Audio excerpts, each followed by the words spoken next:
या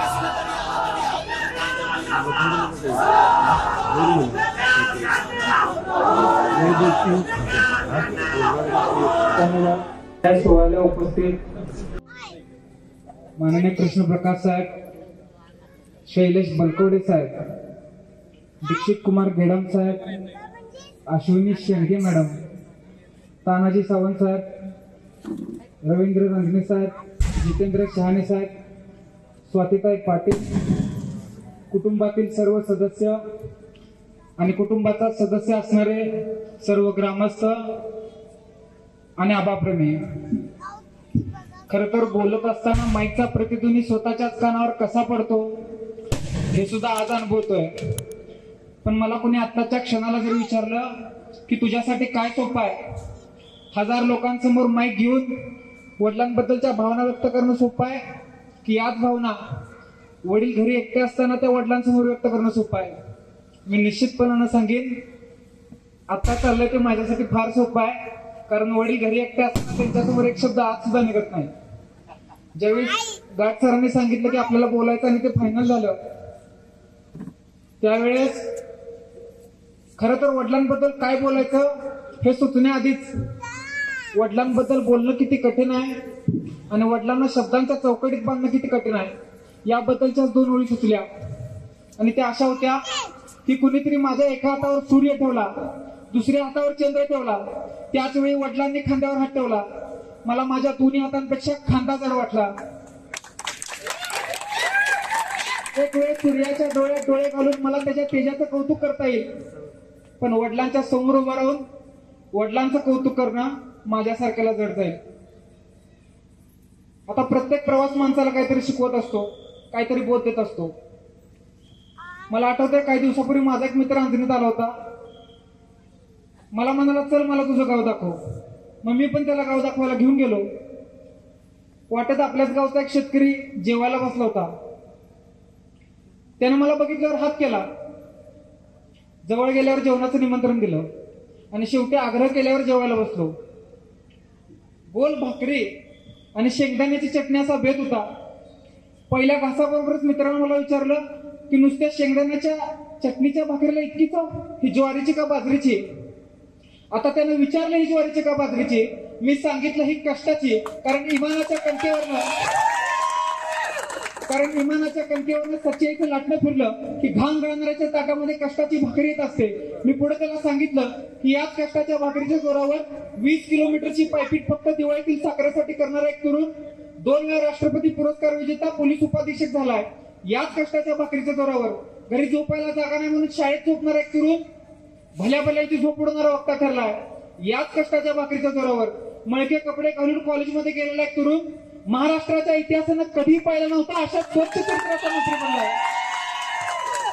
आता आपण सर्वांना कल्पना आहे की ऊन आणि पाऊस या 2 वेगळ्या गोष्टी आहेत, पण ह्या एकत्र आल्या की आभाळाला इंद्रधनुष्य बघायला मिळतं. त्याच प्रकारे साधेपणाचं आयुष्य आणि लोकप्रियतेचं आयुष्य यामध्ये सुद्धा कमालीची तफावत आहे. पण काय कमाल आहे बघा, महाराष्ट्रामध्ये आबा कुटुंबीय आपल्या साधेपणासाठीच लोकप्रिय आहेत. त्यामुळं त्याच प्रकारे जसं इंद्रधनुष्य आभाळाची शोभा वाढवायचं काम करतं, तसं अंजलीचं पाटील कुटुंब महाराष्ट्राच्या राजकारणाची शोभा वाढवायचं काम करतं. याबद्दल माझ्या मनामध्ये शंका नाही. मला जर कोणी विचारलंच की नेहमी सफारीत राहणाऱ्या 41 वर्षापूर्वी मित्रांना दिलेलं तेच घड्याळ घालणाऱ्या आणि कितीही पाहायला चटके लागत असले तरी गावात चप्पल न घालणाऱ्या वडिलांकडून तू काय शिकलास, असं जर मला कोणी विचारलं तर मी निश्चितपणानं सांगेन की कितीही साधं राहिलं तरी मोठं होता येतं आणि कितीही मोठं झालं तरी साधं राहता येतं. तर मी हेच माझ्या वडिलांकडनं शिकलो, दोन्ही चुलत्यांकडनं शिकलो. आता प्रत्येक माणसाच्या, प्रत्येक तरुणाच्या आपल्या आयुष्याकडनं काहीतरी अपेक्षा असतात. स्वाभाविक त्याच अपेक्षांचं ओझं पाठीवर घेऊन तरुण आयुष्यामध्ये कष्ट करत असतात. कुठल्याही तरुणाची अपेक्षा असते की चांगलं घर असावं, मोठी गाडी असावी, पद प्रतिष्ठा कीर्ती असावी. पण एकेकाळी माझं कुटुंब इतक्या कमकुवत अवस्थेत होतं की मला नेहमी प्रश्न पडतो, माझ्या घरची माणसं ज्यावेळेस ही तरुण असतील त्यावेळी त्यांना त्यांच्या आयुष्याकडनं काय अपेक्षा असतील? कसं तरी स्वतःचं पोट भरावं, कसं तरी कुटुंबाचं भरता यावं, इतक्या माफकापेक्षा ही माणसं दिवस रात्र कष्ट करत होती. पण स्वतःच्या रिकाम्या पोटावरनं महाराष्ट्रातील जन्मांसांच्या ओटांवर ही माणसं कशा आली असतील याचा विचार केल्यानंतर कुटुंबियांच्या संघर्षाची जाणीव होते. असाच पप्पांच्या आयुष्यातला एक प्रसंग, आपल्या सगळ्यांच्या अभिमानाचा प्रसंग. खरं तर पप्पांना दुसऱ्यांदा राष्ट्रपती पदक मिळाल्याचा. दिदी माझ्याकडे पळतच आली, मला म्हणल्या रे पप्पांना दुसऱ्यांदा राष्ट्रपती पदक मिळालं. पण तिला अपेक्षित असा उत्साह माझ्या चेहऱ्यावर दिसला नाही. ती परत मला म्हणाला रे वडिलांना दुसऱ्यांदा राष्ट्रपती पदक मिळालं, तुला काहीच कसं वाटत नाही. मी त्याला त्यावेळी कुठलीच प्रतिक्रिया दिली नाही. पण त्याही वेळेस माझ्या मनात 2 ओळी आल्या होत्या आणि त्या अशा होत्या की कभी दिखाया नहीं करता था लेकिन चुपके से डंडा निकाला करता था, जब आड़े मेरे कोई सांप आता था. पुरस्कार का क्या है वो तो रोज मिलता था मुझे, जब दिन में वर्दी में ईमान कमाकर रात को घर मेरा बाप आता था. मिळवलेली माणसं, कमवलेली नाती याच्या पुढे जाऊन कुठलाच पुरस्कार आबा कुटुंबियांची मिळकत ठरू शकत नाही. मला आठवतंय स्वर्गीय आबासाहेब लीलावतीतल्या एका खोलीत ऍडमिट होते आणि साईडची खोली फक्त पाहुण्यांसाठीच होती. मला एका दिवशी अचानक वडिलांनी तिथं बोलवून घेतलं. बहुतेक आबांची तब्येत थोडी जास्तीची बिघडली आहे याचा अंदाज त्यांना आलेला असावा. इकड तिकडचं बोलून झाल्यानंतर वडिलांनी मुद्द्याला हात घातला.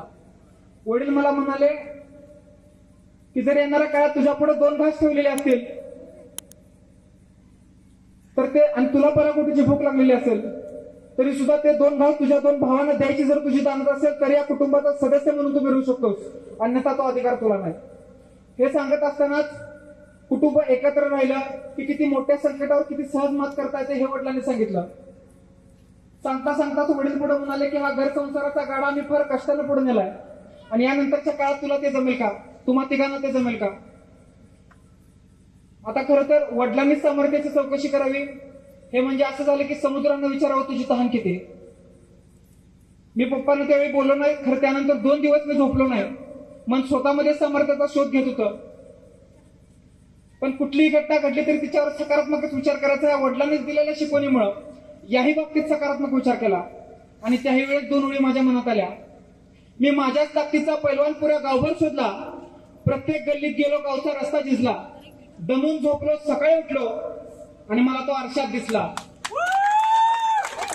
स्वर्गीय आबांच्या विचारांच्या तालमीत तयार झालेला पैलवान बिनसामर्थ्याचा असू शकत नाही असा अंदाज मग मी माझा मीच बांधला. आता एकत्र कुटुंबात राहत असताना वाट्याला आलेलं यश किंवा अपयश हे त्या एकट्या व्यक्तीपुरतं मर्यादित नसतं, ते कुटुंबाचा भाग होत असतं. आज माझी मोठी काकी आदरणीय सुमनता इथं उपस्थित आहेत.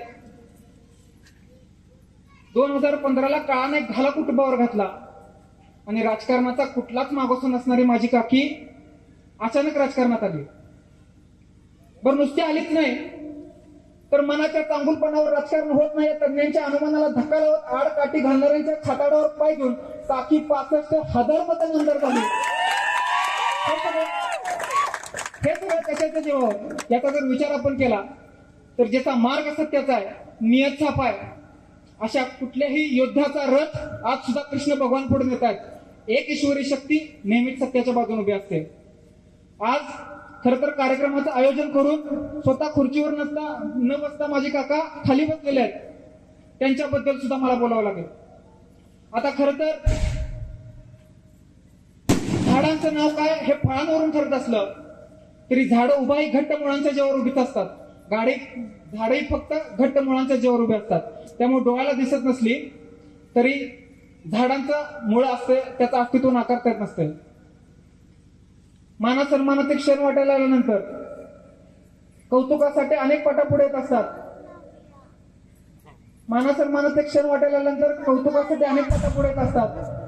सत्कार स्वीकारण्यासाठी अनेक माना झुकल्या जातात, पण अपमानाच्या क्षणांसमोर सुद्धा ताट मानेनं उभारणारा, प्रत्येक क्षणाला ताट मानेनं सामोरं जाणारा, निंदा टीका टिप्पणी सहन करण्यासाठी छताडपुड करणारा एक माणूस असावा लागतो. आणि कुठलीही संघटना अशाच दिलदार माणसाच्या दिलेवर अवलंबून असते. भाऊंबद्दल असलेल्या आदरयुक्त भीतीमुळे मी कधी भाऊंना बोलू शकलो नाही. पण भाऊ तुम्ही आहात म्हणून आमच्या असलेला अर्थ आहे आणि तुमच्या तटस्थ भूमिकांमुळेच कुटुंबाचं एकत्र दिसण्यासारखं आहे ही आपल्याबद्दलची भूमिका नेहमी मनामध्ये राहील. खर तर 7 फेरे घेऊन घरी आल्यापासून त्या अगदी सेवानिवृत्तीचा सत्कार आता एकत्र जोडीने स्वीकारेपर्यंत जी नेहमीच माझ्या वडिलांची सावली होती अशी माझी मम्मी सुद्धा इथं आलेली आहे. तिनं कुठल्याच नाहक अपेक्षा वडिलांकडनं केल्या नाहीत, नसते हट्ट केले नाहीत, म्हणून वडील 35 वर्ष प्रामाणिक सेवा देऊ शकले. त्यामुळे वडिलांच्या यशात तिचा सुद्धा फार मोठा वाटा आहे. आता वरिष्ठ सुद्धा येत आहेत. आता वरिष्ठांनी दिलेला ओरडा हा वडिलांना असायचा, पण त्यानं माझी आई खचत होती.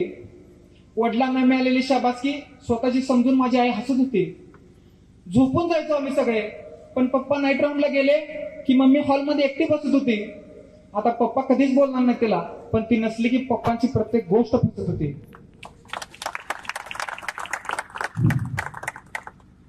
वडील आता निवृत्त झाले, पण आईची आणि सुवर्ण काकीची डबल शिफ्ट आज ताकात चालू आहे. त्यामुळे त्यांच्याबद्दलचा आदर कधीच कमी होऊ शकत नाही. आता वयानं माझ्यापेक्षाही छोटे अशा कुटुंबात 2 सदस्य आहेत, रोहित आणि रोहन. आता यांच्यासोबत तर मी काय काय बघितलं. लहानपणी आबा बाहेर घेऊन जातो म्हटले की एकमेकांना आवरण्यापासून पुढे आबा आमच्यातूनच निघून गेल्यानंतर एकमेकांना सावरण्यापर्यंत सगळे एकत्र केलं. माझ्या स्वप्नातले हे दोघं अविभाज्य भाग होते. माझ्या स्वप्नातल्या घरात या दोघांच्या मोठ्या खोल्याने माझी खोली बारकी होती. भांड्याला भांड लागायचा प्रश्नच नव्हता, कारण जन्मापासून एका ताटात तिघांची पंगत होती. मानासन्मानाच्या, वेदना देणाऱ्या, अपमान करणाऱ्या आणि प्रेरणा देणाऱ्या प्रत्येक क्षणाला आम्ही एकत्र समोर गेलोय. पण जात असताना एकमेकाचा हात कधी सुटू दिला नाही आणि तो या पुढच्या काळात सुद्धा सुटणार नाही.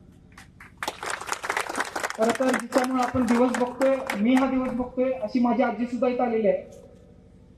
आता असं म्हटलं जातं की हत्तीच्या पोटाला धडकी भरवणारे वाघ हरणीच्या पोटी जन्म घेत नाहीत, जन्म देणारे सुद्धा वाघीण लागते. आपल्या सर्वांनाच कल्पना आहे, गावात आपली 2 घर आहेत, एक खालचं आणि एक वरचं. खाली जिथं वडील सगळे वडीलधारे आधी राहत होते आणि एक आत्ताचं. पण हे अंतर फार नाही, जेमतेम 20 मीटरचे अंतर आहे. पण हे अंतर पूर्ण करण्यासाठी या माऊलीने काय कष्ट खाल्ले असतील,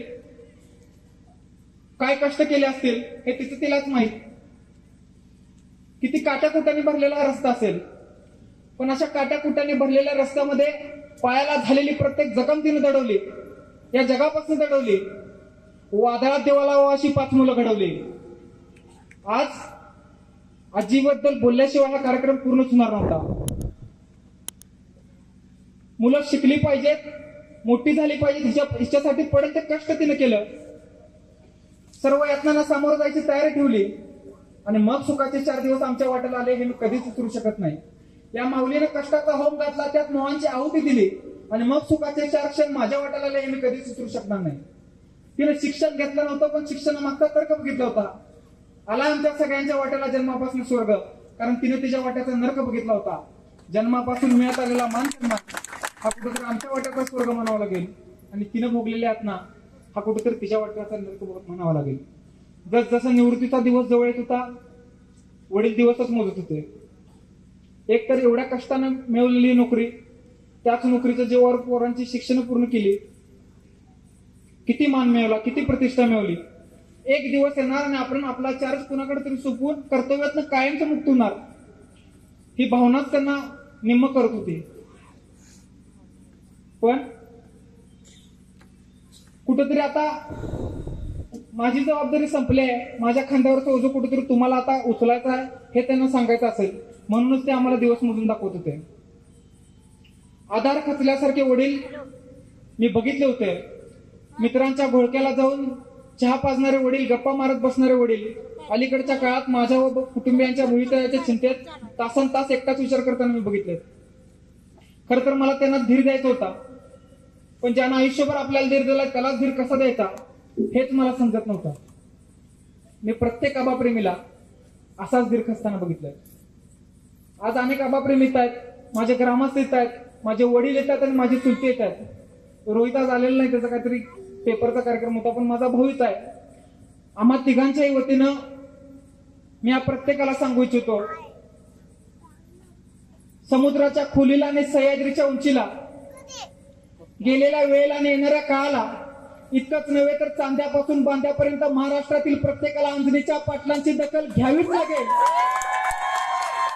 रती महारतींच्या गोळक्यात सुद्धा स्वतःचं असं एक अस्तित्व असेल. कर्तृत्वाने ह्यांच्या एवढे मोठे होऊच असं जरी आज मी छाती टोकून सांगत नसलो तरी आम्हा तिघांचा प्रयत्न नक्कीच तसा असेल. इतकं बोलून माझ्या वडिलांच्या सेकंड इनिंगला मी त्यांना शुभेच्छा देतोय. त्यांना देव माझ्या वाटेचं आयुष्य देऊ दे असं सांगतोय आणि थांबतोय. धन्यवाद. धन्यवाद.